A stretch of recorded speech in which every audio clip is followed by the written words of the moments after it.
Hello guys, I am Lalit Agarwal. Welcomes you all on your own coding channel Codetricks made by you, made for you. So let's now start today's lead code problem. आज की lead code की problem क्या बोल रही है? अच्छा, before moving towards the problem ना, one minute discussion for दोस्त जिनको ये प्रॉब्लम अच्छे समझ में आ चुका है, जो खुद से एक बार ट्राई करना चाह रहे हैं। देखो, ये जो क्वेश्चन है ना, ये लिटरली बहुत ज्यादा इजी क्वेश्चन है। यहाँ पे आपके पास में दो मेथड्स थे इसको सॉल्व करने के, क्योंकि यहाँ पे क्वेश्चन में इसमें पूरे का पूरा जो एरे गिवन है ना, उस एरे में सिर्फ दो ही चीजें गिवन है। या तो एक ऐसा नंबर गिवन है जो ऑलवेज 3 टाइम्स प्रेजेंट होगा, या फिर एक ऐसा नंबर गिवन है जो कि सिर्फ 1 टाइम प्रेजेंट होगा। सिर्फ ये दो कंडीशन ही है। तो अब यहाँ पे आप क्या कर सकते हो, यहाँ पे आपके पास में दोनों कंडीशन बन सकती है कि या तो आप ऐसा नंबर रिटर्न करा दो जो कि एग्जैक्टली 1 टाइम प्रेजेंट है, या फिर आप एक ऐसा नंबर रिटर्न करा दो जो कि 3 टाइम्स प्रेजेंट नहीं है। बात तो एक ही होगी। बोला हाँ जी भैया, बात एक ही होगी, लेकिन उससे कंडीशन आपको एक और ब्रॉडर वे मिल गया कि आप कहीं से भी एल्गोरिथम को बिल्ड कर सकते हो। लिटरली बहुत ही ज्यादा इजी क्वेश्चन है, इसके बारे में थोड़ा सोचो और लिटरली ये हो जाएगा। अब यहाँ पे बस आपको ये चीज जो है ना, वो उसके ऊपर बहुत ज्यादा ध्यान देना है कि लीनियर रन टाइम कॉम्प्लेक्सिटी होनी चाहिए और कांस्टेंट एक्स्ट्रा स्पेस होना चाहिए।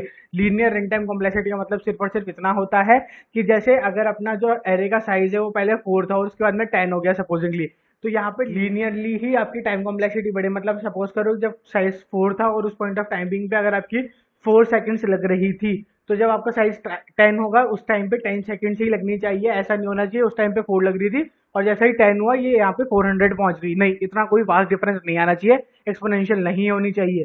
ठीक है, हाँ जी भैया, समझ में आ रही है कि लीनियर टाइम कॉम्प्लेक्सिटी होनी चाहिए as well as constant extra space होना चाहिए।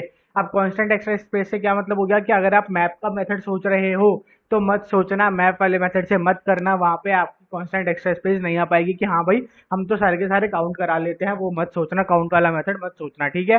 अच्छा अच्छा, अब जिसको प्रॉब्लम ही समझ में नहीं आई है उनको टेंशन लेने की कोई जरूरत नहीं है। सबसे पहले तो अपन बड़े आराम से समझने वाले हैं कि क्वेश्चन कहना क्या चाह रहा है, उसके बाद में इसकी अप्रोच बिल्ड करेंगे and then finally will move towards its implementation. देखो समझा यहाँ पे क्वेश्चन कहना क्या चाह रहा था। यहाँ पे था 0। अगर अपन इसको पूरे को ले तो अपन इसको क्या करते हैं, शॉर्टेड वे में लिखते हैं एक बार के लिए। ठीक है, तो 0,0,0, ठीक है, फिर इसके बाद में 1,1,1 और 99। ठीक है, समझ में आ पा रही है बात? बोला हाँ जी भैया, समझ में आ पा रही है। अपने पास ये एरे गिवन था, अपने ने इसको सॉर्ट करके लिखा, रीजन कुछ नहीं था सॉर्ट करने का। अभी आपको समझ में आएगा। बोला ठीक है, अपने को क्या करना था, अपने को इस एरे में ये श्योरिटी है इस चीज की कि अपने पास में सिर्फ और सिर्फ दो तरीके के नंबर्स गिवन होंगे इस एरे के अंदर। एक तो ऐसा नंबर होगा जो 3 टाइम्स रिपीट हो रहा होगा, फॉर श्योर है, ना 2 टाइम्स हो रहा होगा, ना 5 टाइम्स हो रहा होगा, ना ब्ला ब्ला ब्ला ब्ला, बस 3 टाइम्स रिपीट हो रहा होगा। तो हाँ जी भैया, जो 0 है वो 3 टाइम्स आया है, जो 1 है वो 3 टाइम्स आया है। तो या तो इस टाइप के नंबर होंगे या फिर दूसरे टाइप के नंबर होंगे जो कि एग्जैक्टली सिर्फ एक ही बार आ रहा होगा, और ऐसा नंबर भी सिर्फ एक ही होगा। ये भी बात की श्योरिटी है, ऐसा पूरे एरिया में सिर्फ एक ही नंबर होगा जो कि एग्जैक्टली सिर्फ एक ही बार आ रहा होगा। सिंपल सी बात है, हाँ जी भाई, सिंपल सी बात है। बोले ठीक है, तो अपने पास पूरे एरिया में सिर्फ और सिर्फ दो ही तरीके के नंबर है। एक तरीके के नंबर तो ऐसे हैं जो कि अपने 3 टाइम्स रिपीट हो रहे हैं, और साथ ही साथ में एक तरीके के नंबर ऐसे हैं जो कि सिर्फ और सिर्फ एक ही बार रिपीट हो रहे हैं। बोला सिंपल सी बात है। तो अपने को रिटर्न क्या कराना है, अपने को कुछ भी नहीं, अपने को सिर्फ वही रिटर्न करवाना है जो कि एग्जैक्टली 1 टाइम आ रहे हो।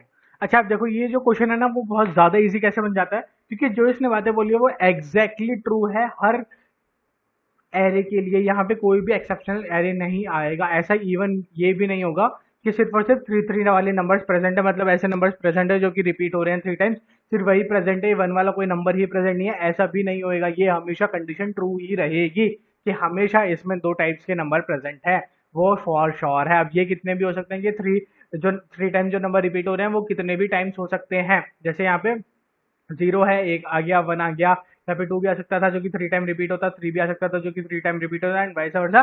ऐसे कितने भी नंबर आ सकते थे, बट ये फॉर श्योर था कि एक नंबर ऐसा भी आएगा जो कि सिर्फ और सिर्फ एक बार रिपीट हो रहा होगा। ठीक है, समझ गए? बलान जी भी समझ गए। क्वेश्चन में कोई डाउट नहीं होना चाहिए, अपने को वही नंबर लास्ट में रिटर्न कराना था। बोला ठीक है, इसके लिए क्या मेथड हो सकता है? बोला कुछ भी मेथड नहीं हो सकता। अपन ने जिस मेथड से क्वेश्चन समझा है उसी मेथड से क्वेश्चन सॉल्व भी हो गया है। बोला क्या मतलब? बोला हाँ जी, अपन क्या करेंगे, इसकी इसकी सॉर्टिंग कर देंगे। सॉर्टिंग करने से क्या होगा, सॉर्टिंग करने से अपने पास सारे के सारे जो सेम नंबर्स है वो एक साथ आ जाएंगे। बोला बिल्कुल सही बात है। तो जैसे ही अपने पास सारे नंबर्स एक साथ आ गए, उसके बाद में अपने पास दो मेथड थे। क्या दो मेथड थे? सबसे पहला मेथड तो ये था कि या तो ऐसा नंबर रिटर्न करा दो जो कि 3 बार नहीं आ रहा हो, सिंपल सी बात है, या फिर ऐसा नंबर रिटर्न करा दो जो कि एग्जैक्टली एक बार आ रहा हो। बात एक ही है, नंबर यही रिटर्न होगा। बोला हाँ जी भाई, यही रिटर्न होगा, बस उसके दो मेथड्स हो गए। बोला ठीक है, तो अपन क्या कर रहे हैं, अपन एक ऐसा नंबर रिटर्न करा रहे हैं जो कि एग्जैक्टली एक बार आ रहा है। तो अपन कंडीशन कैसे चेक करेंगे? बोला सिंपल सी बात है, अपन ने यहाँ से ट्रेड करना चालू किया। बोला ठीक है, यहाँ से ट्रेड करना चालू किया।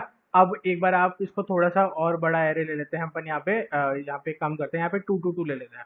ठीक है, ओके, हाँ। ठीक है, ओके। अब अपन ने यहाँ से ट्रेड करना चालू किया, यहाँ से ट्रेड करके अपन ने क्या देखा कि इसका जो लेफ्ट वाला है और जो इसका राइट वाला है क्या वो जीरो के बराबर है, दोनों के दोनों, बोला हाँ जी भैया दोनों के दोनों जीरो के बराबर है, बोला ठीक है। क्या इसके लेफ्ट वाला और इसका राइट वाला बराबर है, बोला लेफ्ट वाला तो बराबर है, राइट वाला नहीं है, मतलब ये एक्जैक्टली वन टाइम तो प्रेजेंट नहीं है। समझ गए इस बात को, बोला हाँ जी भैया समझ गए। अपन एक्जैक्टली वन टाइम वाला आंसर रिटर्न कराना चाह रहे हैं, बोला ठीक है, तो नहीं ये भी रिटर्न नहीं होगा, बोला ठीक है। फिर अपन इसके ऊपर आए, अपन ने बोला क्या इसके लेफ्ट वाला इसके बराबर है, बोला नहीं लेफ्ट वाला तो बराबर नहीं है, बट राइट वाला बराबर हो गया, तो बोला ठीक है ये भी अपन रिटर्न नहीं कराएंगे। फिर अपन ने इसको देखा क्या इसका लेफ्ट वाला बराबर था, बोला हाँ लेफ्ट वाला बराबर था। क्या इसके राइट वाला बराबर था, बोला वो भी बराबर था, तो अपने को तो चाहिए थे दोनों बराबर नहीं होने चाहिए, बोला ठीक है, तो ये भी रिटर्न नहीं करवाएंगे। फिर अपन इस पे आके अपन ने देखा क्या लेफ्ट वाला बराबर है, बोला हाँ लेफ्ट वाला बराबर है, राइट वाला नहीं है, बट अपने को तो दोनों ही नहीं चाहिए थे, बोला ठीक है। फिर 99 पे 99 पे आके अपन ने क्या देखा कि इसका लेफ्ट वाला भी बराबर नहीं है और राइट वाला भी बराबर नहीं है, दोनों ही बराबर नहीं है। तो यहाँ पे अपना क्या हुआ, अपने को आंसर मिल चुका है, अपने को आंसर मिल चुका है। सिंपल सी बात हो गई, बोला हाँ जी भैया अपन क्या करा देंगे 99 को रिटर्न। समझ में आ गई बात, बोला हाँ जी भैया समझ में आ गई। अब यहाँ पे एक्सेप्शन कहाँ पे आएगा, एक्सेप्शन यहाँ पे आएगा अपने इस वाले मेथड में कि अगर ये जो 99 है वो लास्ट एलिमेंट होता, जैसे ये मान लो यूं होता, बोला ओके हाँ ये लास्ट एलिमेंट होता, तो जब अपन इसका लेफ्ट वाला तो चेक कर चुके, राइट वाला जब चेक कर रहे होते तो अपने पास एरर आ जाती। बोला बिल्कुल सही बात है, तो अपने को एक तो इस कंडीशन को संभालना है, और सिमिलरली अगर ये अपने फर्स्ट में होता 99, बोला हाँ जी भैया, तो इसका राइट वाला तो चेक हो जाएगा, लेफ्ट वाला चेक ही नहीं कर सकते, तो इस एरर को भी संभालना है, तो फर्स्ट और लास्ट वाले एरर को अपने को संभालना है। सिंपल सी बात है, हाँ जी भैया सिंपल सी बात है। तो अपन क्या करेंगे, फर्स्ट और लास्ट को क्या करेंगे एक्सप्लिसिटली अलग से चेक कर लेंगे, तो कोई ज्यादा टिपिकल बात है ही नहीं, बाकी पूरे के एरे के लिए ये चेक हो ही जाएगा, बोला ठीक है। सॉर्टिंग अपन कर रहे हैं, सॉर्टिंग हमेशा लीनियर फैशन में होती है, सॉर्टिंग की टाइम कॉम्प्लेक्सिटी क्या होती है n log n, बोला बिल्कुल सही बात है। तो जैसे जैसे अपनी n बढ़ता जाएगा ये अपना लीनियरली बढ़ती जाएगी, कोई दिक्कत वाली बात है ही नहीं। स्पेस कॉम्प्लेक्सिटी अपनी कांस्टेंट है, अपन कोई एक्स्ट्रा स्पेस यूज कर ही नहीं रहे, बोला ठीक है, सिंपल सी बात है। हाँ जी भैया इंप्लीमेंटेशन देख लेते हैं एक बार, तो यहाँ पे आओ, यहाँ पे अपन आए, आते ही सबसे पहले तो अपन ने क्या चेक किया कि अगर अपना ये जो नम्स वाला ये जो वेक्टर आया है, अगर इस पूरे की साइज ही 3 से छोटी होती है, तो इसका मतलब ये फॉर श्योर है कि भैया अपना आंसर जो है वो वही है जो भी आपका आ रहा है, बोला बिल्कुल सही, मतलब जो भी आपकी यहाँ पे नम्स के जीरो में है वही अपना आंसर, बोला ठीक है, बिल्कुल सिंपल सी बात है। अब ये 3 से छोटी का हो सकती है कि हो सकता है मैं सिर्फ और सिर्फ 2 दे दूं, हाँ हाँ हाँ हाँ जी भैया बिल्कुल सही बात है, समझ में आ गई ये बात। उसके बाद में फिर अपन ने क्या किया, सॉर्ट कर लिया, बोला हाँ जी भैया सॉर्ट कर लिया, सॉर्ट में कोई दिक्कत वाली बात हुई नहीं, बोला ठीक है। फिर अपन ने क्या चेक किया, अपन ने एक सिंपल सी कंडीशन चेक करी है, ये अपन ने फर्स्ट को चेक करने के लिए किया है, क्योंकि अपन फर्स्ट बोल रहे थे ना कि फर्स्ट जो है उसको लेफ्ट से चेक कर ही नहीं सकते, तो ये अपने को संभालना पड़ेगा फर्स्ट वाला और लास्ट वाला बराबर, जैसे बात है। तो अपन ने फर्स्ट को चेक किया कि भैया फर्स्ट जो है वो राइट वाले के बराबर है कि नहीं है, बोला ठीक है, अगर राइट वाले के बराबर नहीं है तो अपने को यहीं पे अपना आंसर मिल चुका है, बोला ठीक है। तो फर्स्ट जो है वो राइट वाले के बराबर नहीं होगा, तो अपना यहीं पर रिटर्न नम जीरो हो जाएगा, बोला ठीक है। नम क्या है, नम ये इस एरे को अपन नम्स बोल रहे हैं, बोला ठीक है, कोई दिक्कत वाली बात नहीं है।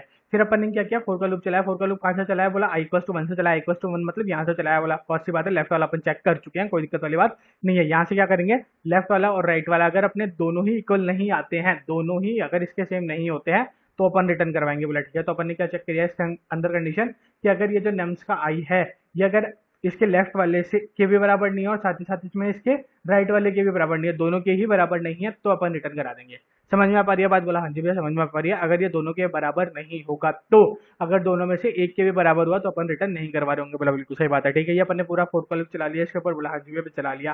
अब अपने पास कौन सी कंडीशन बच गई, बस लास्ट वाली, समझ पा रहे, हाँ जी भैया लास्ट वाले अपने को और कंडीशन चेक करनी है कि अगर लास्ट वाली कंडीशन जो है, लास्ट वाली कंडीशन अपनी किसके बराबर होगी, लेफ्ट वाले के बराबर, राइट वाला उसमें एग्जिस्ट ही नहीं करता, बोला ठीक है। तो यहाँ पे अपन ने क्या बोला, अपन ने सीधा ही राइट वाले को कैसे रिटर्न करा दिया, क्योंकि क्वेश्चन अपने को क्या बोल रहा था कि फॉर श्योर है कि ऐसी प्रेजेंस होगी, ऐसा एक ना एक नंबर प्रेजेंट होगा ही होगा।